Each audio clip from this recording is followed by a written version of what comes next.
Bonjour à tous, j'ai été invité par Sony au Café Beaubourg à prendre en main le Xperia Z1 Compact et on va voir ensemble comment il se présente. Certains d'entre vous le savent peut-être, le Z1 Compact se décline en différents coloris. On peut le trouver en blanc, en noir, en jaune ou en rose. Au niveau du design, donc sur la face avant, on ne retrouve pas de boutons physiques puisque Sony a opté pour des boutons tactiles gérés directement par Android. On a le logo de la marque en haut avec une aide de notification, les détecteurs de proximité, de luminosité et la caméra frontale. Au dos de l'appareil, on retrouve le capteur de 20,7 millions de pixels qui est couronné par une optique G-Lens, le tout avec une puce de traitement Bionz. À côté, évidemment, on a aussi un flash LED. Logo de la marque, logo de la gamme. Sur la tranche droite, nous allons avoir le bouton Premium de Sony. Donc c'est un bouton qui fait aujourd'hui office de signature et qu'on retrouve sur tous les derniers terminaux de la marque.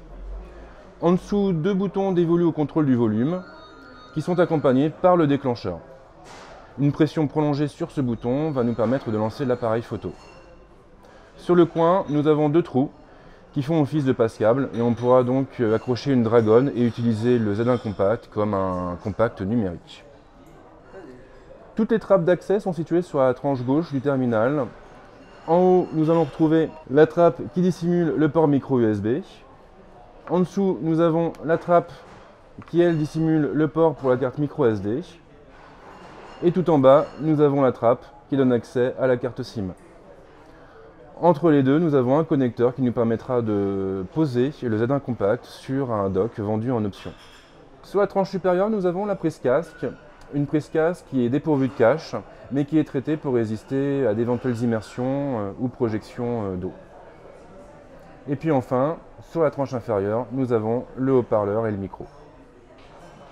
En termes de technique, nous avons un écran de 4,3 pouces qui est capable d'afficher une définition de type HD 720p.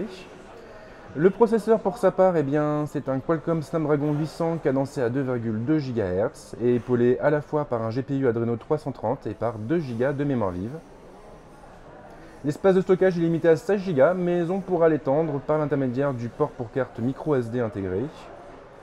Et le plus finalement de ce téléphone, c'est toute la partie photo avec un capteur de 20,7 millions de pixels, couronné par une optique G-Lens et surtout une puce de traitement Bionz. Concrètement donc, c'est un smartphone pensé pour remplacer votre compact numérique. Le Z1 Compact est relativement proche du Z1 en termes de spécifications techniques et de design. Maintenant, la différence principale entre les deux terminaux, c'est une histoire de taille. Le Z1 Compact a été pensé comme un Z1 mini et je pense que ça se voit assez quand on les tient tous les deux en main côte à côte. En termes de gabarit, on est sur deux terminaux qui sont radicalement différents. Le Z1 Compact est moins haut, moins large. En revanche, c'est assez amusant, mais il est un peu plus épais. On a quelques changements au niveau ergonomique entre les deux terminaux. Donc déjà, sur la tranche droite du Z1 Compact, nous n'avons pas de trappe d'accès, contrairement au Z1. Elles sont toutes situées sur la tranche gauche du terminal. Et c'est là donc qu'on va pouvoir accéder à la carte SIM, à la carte micro SD et au port micro USB.